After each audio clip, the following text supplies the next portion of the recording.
Good night and welcome to the Living Well Show, where we have holistic conversations that inspire healing, hope, and transformation with your guests, Dr. Albert and Shanique Tompkins.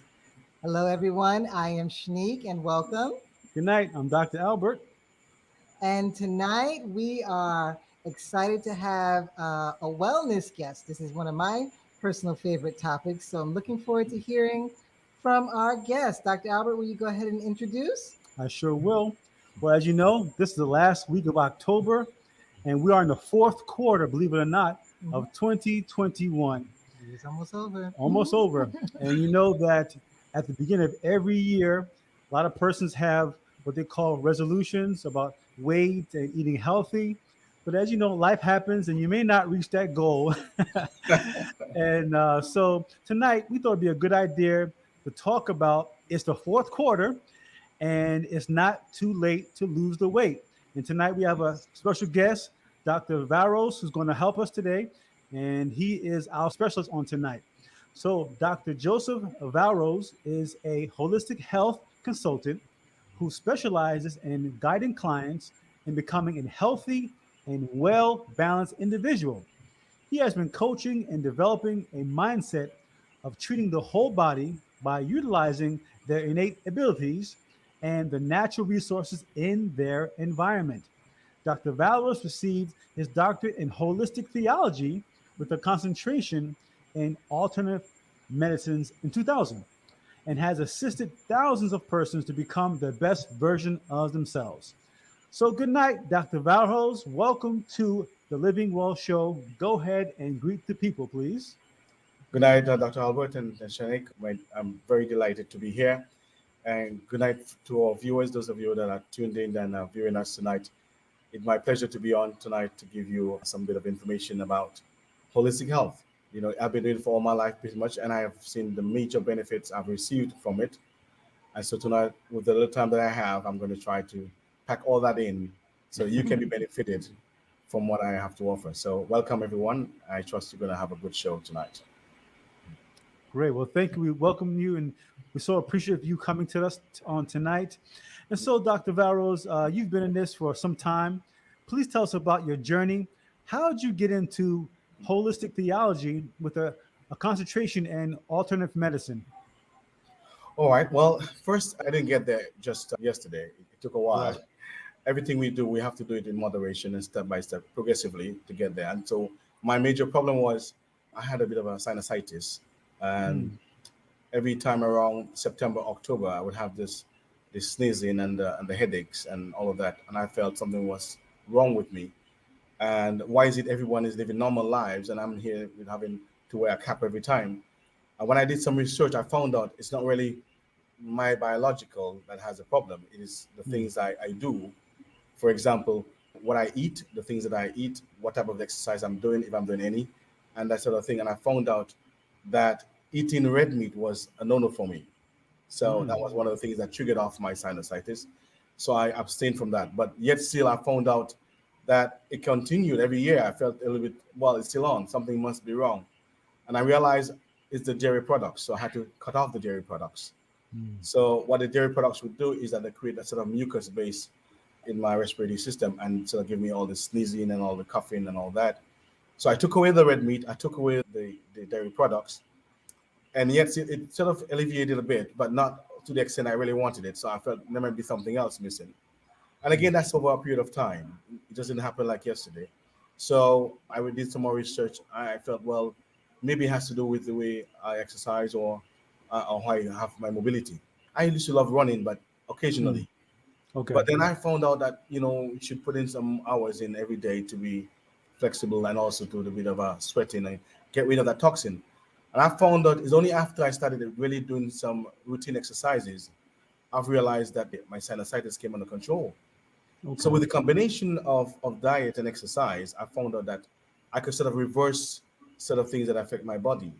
Mm, And because of this little bit of information, I felt, well, let me go do some more serious studies on the holistic medicine, more so, not just for myself, but there may be a lot of people out there struggling mm, with similar situations and conditions. So I decided, well, let me go study. And then from there on, from 2000, I got in there and I found people who had little problems here with colds, and they had problems with their weight, and all Hmm. sorts of things.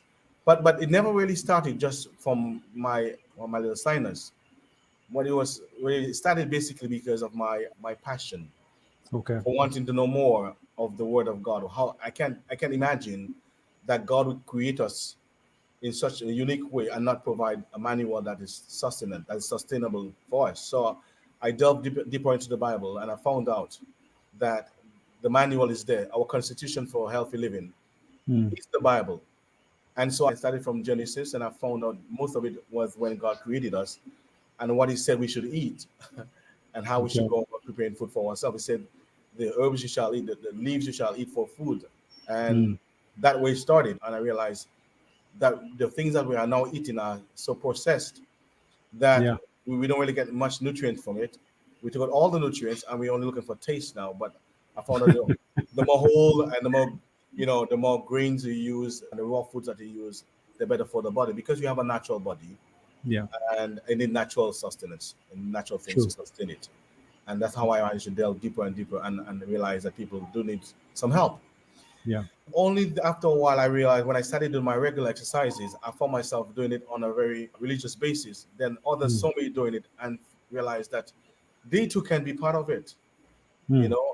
And so I said, well, I had issues and I know you have some issues. Just allow me to help you in showing you some things that I learned while going through this journey. Okay. And I tell you, before you know it, I had a full class on the field, on Area Shirley grounds. And every morning, people were asking me, when are you coming back out again so we can have more of these sessions? And it went on and on and on.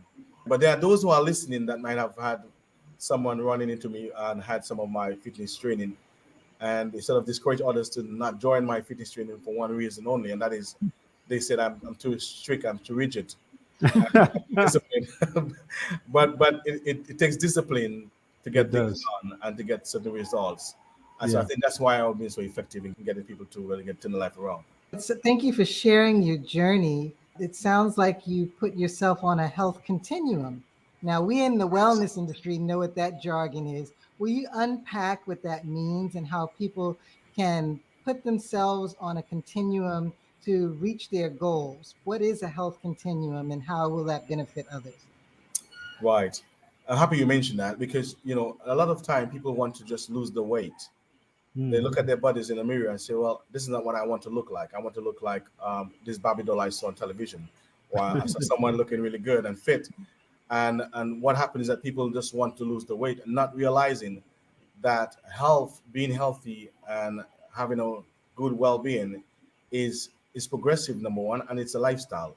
It Mm. is not just getting there to tomorrow and say, well, I'm going to stop, because the moment you stop, the body starts to regress, go back to its old attitude and the old state again.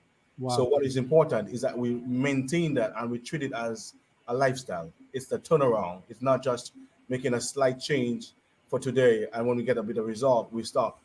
And that's why I say to some people, whenever you are exercising and dieting, do not take the first week and go on the scale to look for any pounds dropping off. You don't really get off that way. First, you may see it in your belt, or you may see it in your clothing, and then maybe after 3 weeks, you may see someone might say to you, "Well, you look like something is happening with you. You look better. You look more radiant. Your skin looks like Mm. it's a bit more glorious and shining and all that."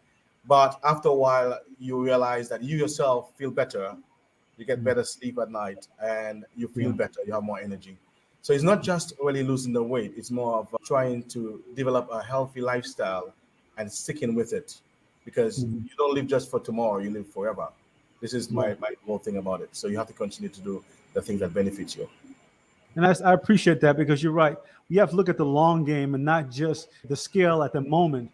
And so, as I said earlier, we're approaching the holidays, the end of the Yeah. year, and some persons may have been discouraged. What would you say? What tips would you give them to encourage them and advise them to reach their wellness goals, to reach their health goals, to reach their weight loss goals? What tips would you give them? I know usually at Christmas time, everybody threw that health Bible out the window. It's like, it's time to celebrate. So Right. I don't want to spoil my fun. I'm going to see the neighbor. She has a lot of pumpkin pie over there, or she has some of this wonderful tarts, coconut Mm, tarts and pineapple yes. tarts. So they tend to indulge and say, well, I only got a couple of days to do that, so let me indulge myself. Mm. However, if you are very serious about the lifestyle change, you have to be disciplined about it. Yes, you can still enjoy the holidays and enjoy the foods that you like. However, you have to be mindful that some of the ingredients in that food that you love may not be all that good for you. It may be Yeah. very tasty, but not all that good for you. So, what I would suggest people to do when they go out to the neighbor or to friends and families, you eat some of that healthy stuff at home first. You're accustomed to preparing that healthy stuff. So why don't you just eat some of that? Don't fool your bellies. Just eat some of the healthy stuff, That's good. and and go over to your neighbor's house or go to your friend's house or family. And when they offer you things, you can eat as well, but you're not gonna eat too much of the things that may not be what you're looking for to help you. Mm. But then you are much more filled up with the good stuff already, but you Yeah. still enjoy a little bit of what they're offering. So Yeah. that to me, you eat at home first. Don't leave home empty because you That's might end good. up eating the things that are not good for you and throw you off. Yeah. Yeah, that's really That's good. good Yeah. because when we deprive ourselves, we end up going after that thing that we're depriving ourselves of. So it's Yes. in Yes. moderation. So that's a good tip. Indeed. Eat the Indeed. healthy before you leave. And then when you go for the event, you may find that you only want a taste of this and a little taste of that and a spoon of that instead of Yes. indulging in a whole slice or a whole serving. So that's a great tip and it's a good way to train us. And then after a while, your taste buds begin to tell you what You you got it. really want and what you don't want. As Yes. we're moving into training ourselves, I know one of your topics that you're passionate about is intermittent fasting. And when Yes. most people hear fasting, they're thinking of this very hard, tedious, I have to go days with no food or just water. But it doesn't have to be that difficult. And will you go ahead and unpack that? What is intermittent fasting? What are some simple ways that a person can start with intermittent fasting tomorrow? Yeah. Well, it's not as difficult like you mentioned. It's not as difficult as one may think. Fasting really it helps in both ways. It helps the physiological, the body to lose the excess weight, number one, and also toxins. All right. Mm. I always say that you cannot put good food on dirty plates. It's no benefit to you. So your inside is full of toxins. Why were you putting all the good nutrients into your body? It comes the same thing that you put in a dirty plate. So you Mm. must first clean your inside. And so before anyone begin a health regimen, I say to them, why don't you do a simple detoxification? Just do something simple to start cleansing out your inside. Because most of the time we are eating the right food, Mm. but because there's so many different types of toxins in our system, in our digestive system, and the walls are blocked up and cannot really assimilate all the nutrients. Mm. Well, it puts us in a counterproductive situation where we don't really benefit from that. So what I would say is you focus on trying to eat less. Number one, don't just go right into saying I'm going to skip a meal. Mm. You just tell yourself that you're going to start eat less of the portions that you prepare. So instead of having a full plate, take away some of that starchy thing. Take away some of that little protein, Mm. and try to size it down a bit, and try to size it down some more, and then you go to skipping the first meal. All right, so Mm. don't go straight into the skipping a meal. First, just try to make a considered effort to cut off the portions that you are Okay. eating, and in that way, the body will slowly adjust to the portions that you are eating. Bear in mind, it's a very intrinsic, a very complicated mechanism that we have. God created us, so you can imagine how complex it may be, but it takes simple steps to get it sorted. So you begin by that, and then when you feel that you're comfortable in cutting off to portions, then let's skip a meal. Let's skip maybe lunch. Breakfast is the most important meal of the day, as you all say. I would not suggest you skip the breakfast. Let's hold on to the breakfast. But when lunch come around, tell yourself that I'm just going to just skip lunch and I'll Okay. prepare for dinner. I go for dinner. I need a snack in between. Eat a healthy snack. Drink lots of water because in detoxification and in fasting, you need lots of water that helps with the flushing and the elimination of toxin. So just skip a meal for now Mm. until when you feel that you can handle another day and do it another day. But then when you go back to really committed to fasting, do not stop on an even day, stop on an odd day. So you Mm. would start, never do a fast on for 2 days. Do it like one day or for 3 days or for 7 days. Why? Because what happens is that the first day and the second day of your fasting, the body is busy accumulating all the toxins as garbage. It's a pile, Okay. it's going to every organ and pulling the garbage and pulling the toxin. And then on the third day, it's time for elimination to flush it out. Now, could you imagine that you've gathered all of this toxin in your body and now you are mixing it out with nutrients? It doesn't help you. It's very Okay. difficult. So that's why I used to go on the odd days because it really is important that you do the 3 days or one day and things like that, right? But always important to do things in moderation. Always think of the long term rather than just the short term, and think of it as a cleansing process, as a detoxification process. You're getting rid of the things that prevent you from losing the weight or things that prevent you from actually even gaining weight. Because weight management is not just about losing weight. There are those out there who have unhealthy weights, like they're very skinny, they don't have enough muscle mass, and they're very weak, and they don't Mm. sleep at night and things like that. So we're not only treating those who have the heavy weight or obese, but those who are also underweight. And so it's important that we understand that detoxification plays a very pivotal role in our regimen when it comes to healthy living. Yeah. And that's a good point that you mentioned about being thin. You can be thin, but maybe your internal organs are surrounded with fat. So you could still be unhealthy, even though you appear to be thin, or you may not Yes, have enough lean muscle. So that was a yes, very good point that you brought out. Thank indeed, you. indeed. Yeah, but additionally, though, I mean, that I spoke about the biological, that's the physiological part of it. Hmm. But then when we were thinking about going back to our constitution, our health constitution, the Bible, it helps with the spiritual aspect as well, more predominantly the spiritual more than the physical. Mm. What I mean by that is we are triune and we are primarily spirit. Yes. Some people may not understand what that means, but we are spirit primarily, and then of course we live in a body and we have a soul. Yeah, that is Hmm. how we are makeup. That's our makeup. Yes. And so when you are thinking of fasting, what you're doing, you're telling the body, I'm putting you under subjection, Mm. and I'm allowing my main man to come alive and to do what he's supposed to do. That's Because good. oftentimes we have people try to lose weight and they've tried to motivate themselves. They try to use a health coach. They try to do all sorts of things, but the motivation is not there. The discipline is never gonna be there because they are not really into their spirit man is not strong enough to handle it. Mm. And so by fasting, it brings your spirit man alive and gives you a bit of more discipline. And something that's called biofeedback, we experience that where the body tells you what you must eat as Mm. opposed to what you should not eat. So those things are very important to note because oftentimes people think it's just about fasting is just for the physiological or for the body or for the flesh, but more so it is for the spirit because the spirit controls the body. And so Mm. we must feed that spirit before we can feed the body. And fasting is important when we do that. Yeah. Yeah, that's good. And I appreciate that because you're right. Fasting is very important, especially for certain sectors in terms of religion, in terms of regions. And sometimes they fast even at younger ages. And so Yeah. for us here in the Western part of the world, is there an age limit, would you say, in terms of the fasting? Well, I would think there's no age limit to that. I mean, you don't want a young person, a very young person, to be involved in fasting because they don't have that buildup as an adult of the toxin in the system. So, I wouldn't really suggest someone who's 12 years of age would go do a bit of fasting.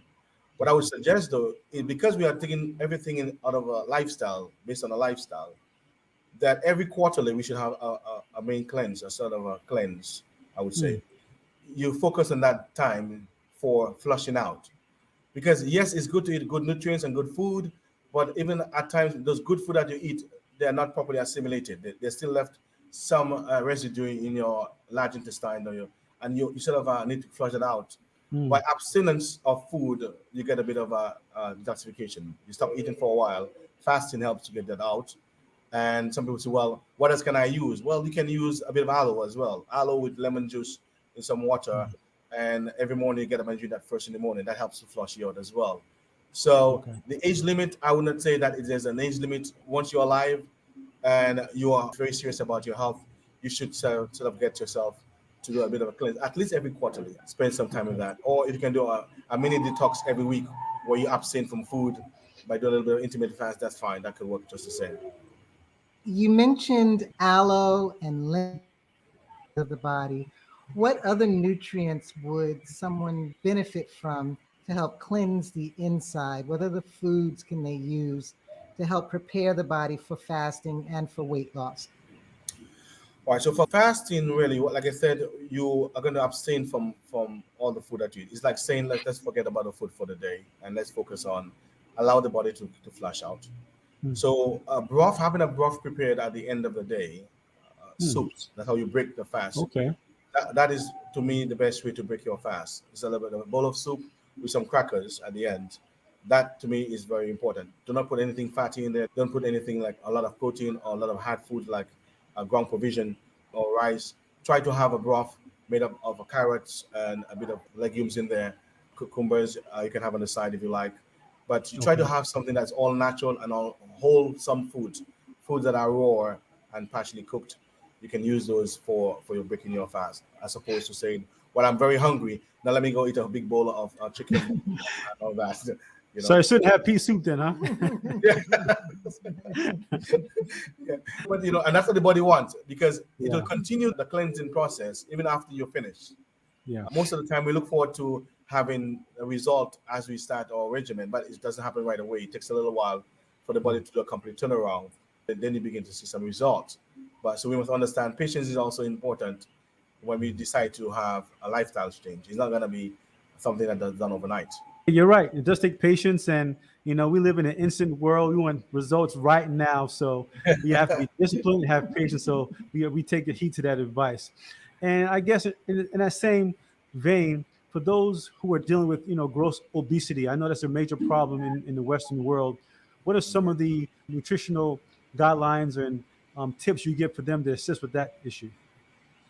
All right. So whenever we're talking about gross obesity, we are primarily looking at the eating habit of that person. That is Mm. the eating habit and the lack of mobility. They can't really move around because they're so heavy. And of course, Mm. we've seen many stories where they're laying in the bed and they can't really move. All they want is just food. Yeah. But again, we always begin, doesn't matter if you're 100 pounds or you're 500 pounds and you really want to lose weight, the strategy is basically the same. You begin with a cleanse. So for that Okay. person, it has to start with the cleanse. They have to start controlling not just what they eat, but how they eat it. And Mm. so by having the cleansing will help put your mind in tune so that you can prepare for what is to come. And Okay. if you're not ready mentally to do this, then you're going to fall right back as to your old habits going to kind of start creeping in. So someone Yeah. who is obese, I would say let's start off very slowly. Let's start off and let's have a long-term goals more so than just short-term goals. Let's look at the long haul. Let's look at it that you want to lose 400 pounds, but let's take it every day, break it down that day into every hour and then every minute. Mm. What do you want to That's do? good. What do you want to Yeah. do every minute? What do you want to do every hour? And for you, it may be insignificant for the person who has 500 pounds. However, Mhm. but the little step that you're taking, they move towards bigger goals in the end because at some point you don't realize that you're cutting back on your appetite. You don't feel as Okay. hungry as you used to be. And Okay. secondly, you've reduced your portions because Mm. you're realizing that it's not about fasting now, it's about reducing portions. And at some point, you get to the point where you can skip a meal and that's how it Okay. starts. And then when you start losing the weight, now you're able to maybe move your leg and move your arm and to come out Mm. maybe to sit down on a chair and get back up. And everything Okay. is just progressive. So baby steps, I would advise them to do. Take baby steps. Don't say, oh, I'm going to lose the 200 pounds in a matter of 2 months. It's not going to work that way. Take your Mm. time and tell yourself that you're going to go after the long haul. You're going after a lifestyle change more so than Mm. losing the weight. And people who have that mindset, they tend to achieve it in the end. Well, thank you for those tips because I think that assists many persons, especially in this age. Again, because we have fast food everywhere, and Oh, you tell sometimes me, the yeah. weight can get away from us, right? So, taking baby Yeah, steps. And the thing about baby steps, babies don't walk in a straight line. Sometimes they fail, but they keep trying. I think that's the thing. Keep trying. that is true. It's Yeah. always important to know that even if you fail, and people tend to look at it as a cheat day. Well, I feel for a cheat day. I want Right. to eat something that I used to eat before, and when they eat it, they realize, oh my gosh, I feel so guilty about it because Yeah. their mind is so set on the long term that they felt that just having a cheat day didn't really do much for them. It wasn't as significant as back then when they had the old habits, and so they tell Okay. themselves, never again am I going to cheat because it didn't do any good for me. It's like you're switching from eating white bread to eating whole wheat bread. If you keep on eating whole wheat bread all the time, the moment you start eating white bread again, you don't have that same taste like before. That taste is gone, Yeah. right? So we have to be Be mindful of that. Even if you fall down, even if you do cheat one time, it doesn't matter. You're still alive, and it's your lifestyle. It's not Yeah. about just losing the weight. It is a lifestyle. So, like you said, a mindset and being patient with yourself as you go through the process. Indeed. And so, once they lose the weight, now I think sometimes that's the issue. How do you maintain that lifestyle? Because the temptations are real. You want to have that extra piece of, this or that because you've been so good for so long. Yeah. You want to treat yourself. Huh? Right, exactly. So how do you maintain it once you get to that, area or goal? How do you maintain it from going forward? All right, we've been spending a lot of time on the part of dieting. Now let's talk a little Mhm. bit about the exercise. Okay. Um, Diet and exercise. I say 80% of your diet will contribute to whether weight loss or weight gain. And Okay. so most of your emphasis will be placed on the dieting aspect.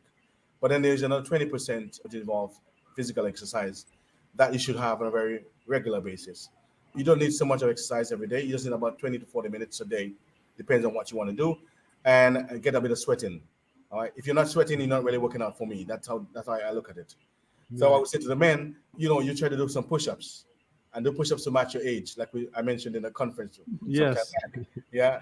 And, and I hope you're doing yours, Doc. But but I did another one day. he did one day. But then again, for the ladies, they're more concerned about the midsection. So I would suggest that you do a bit of a planking, dynamic planks, Hmm. and try to do some jumping jacks and get yourself into more of a cardio aerobic exercises, more cardiovascular exercises, where Okay. you're sweating, where your heart rate goes up a lot. And that to me, if you do that on a very regular basis and you make it a lifestyle, you don't tell yourself I'm going to do it just for today, but if you make it a lifestyle, every day I'm going to do some exercise. And if you miss a day, it doesn't matter. Like we said, don't hit yourself over the head. Just Hmm. come back and go again next day and motivate yourself. Before you know it, you've changed your diet already. Now you're working towards exercising on a regular basis. You're bound to see the weight loss. You're bound to see an improvement in your lifestyle. You're bound to see more energy. You're bound to sleep well at night. Like when I go to sleep at night, I don't hear a thing. I put my head down and in 5 seconds I'm gone because I'm so free from everything else. I'm so relaxed. Hmm. And That's so good. many people have underlying issues like insomnia, and they're not even sure what is causing that. It could very well be the way you treat your body of your Hmm. health conditions, and so we need to look at that. Wow, that's good because we do need the diet and the exercise. And I like how you keep pointing out it doesn't have to be hours a day every day. It just has to be a few minutes, 10, 20 minutes of movement will really help us have that wellness lifestyle. So we're Indeed. coming down to the last few minutes. I want to save enough time for you to tell us about your book. You're the author of a Oh book yes. entitled A Family of One Race. Yeah. Will you take a few minutes and let us know about that book and how viewers can get it? All right. So first and foremost, let me talk about where you can get it. So Okay. in case you run out of time, at least you know where to find it. It's, Okay. Okay. it's available on Amazon. Everyone can go to Amazon and you type in the title or my name, and it's available there. Next time you Okay. go on, you'll find there may be two or three more because I'm actually in the middle of writing another book. But the family of one race has been in this incubatory state for a very long time because I've been adding stuff to it as I understand and discover what is good for us as human and Hmm. also as believers. Then I sort of put it in there so that others can pattern after it. So Okay. the way I pattern my life, I want others to see it and see benefit the same way when they read the book. The book is primarily concentrated on the the God-given privileges that we have and how we can tap into those privileges to make us a better person and to make sure that we fulfill our purpose here in the earth. Now, I cannot give you what I don't have. So Hmm. I must first achieve that and appropriate that for myself. So the very first step of the book is identifying who you are based on God's standard, based on how He has created you. And once you understand who you are, then you're better able to deal with your problems and deal with the things that prevent you from getting to where you need to go when it concerns your purpose and what you're supposed to do in the earth. So anyone who wants to change direction in their life, they want to be a better person. And I'm talking about holistically. I'm not just talking about the spiritual aspect only, but There we also, go. your body as well. Because we are, like I said, we are triune. And if you really want to change your life around, and you don't know how to do it, and you don't know who you are, then this book will give you a true identity of who you are, and also will show you how to combat the self-imposed limitations, so to speak, by Okay. the constitution we have, which is the Bible. When God created us, He created us with the steps and the procedures of how we take care of ourselves, and the world around us and the people that we love. All right, A Family of One Race by Dr. Joseph Valrose. You can find it on Amazon.com by searching the book title, A Family of One Race, or looking for Dr. Joseph Valrose as the author. Dr. Valrose, how can people get in contact with you for your services? All right. So my email address as well as my telephone number are available. So my number is 342-8172 for those who really want to really serious about their health goals. And if you want to purchase a book, you can also get it through me as well because I have copies coming in this week and next week. So you can also purchase a Okay. copy for yourself. And also you can send me an email, which is drvalros@gmail.com. That's drvalros@gmail.com. And I'll be happy to assist you to become a better person for yourself and for also those who you love. Thank you so much. You have been a well of information. Mhm. We're definitely going to have you come back and unpack some more on wellness because it's a huge topic and it's one that we struggle with all year long. So we will definitely Indeed, have you indeed. come back and offer more help and advice for our guest. And we thank you so much for your time. And I hope you, as the viewing audience, have taken away a nugget or two that will help you to do better, be better, and live better in your life this week and finish the fourth quarter strong Mhm. because it's not too late to go ahead and start getting your health together and shedding those pounds and living a healthier life. So we hope that you've taken some of the things and wrote them down and will implement them. We appreciate that. And we want to thank you all for joining us. And just remember to like the page. And once again, thank you all. Have a great night and see you all next week right here on the Living Well Show. God bless and good night. Good night, Good everyone. night. God bless you. Have a good night.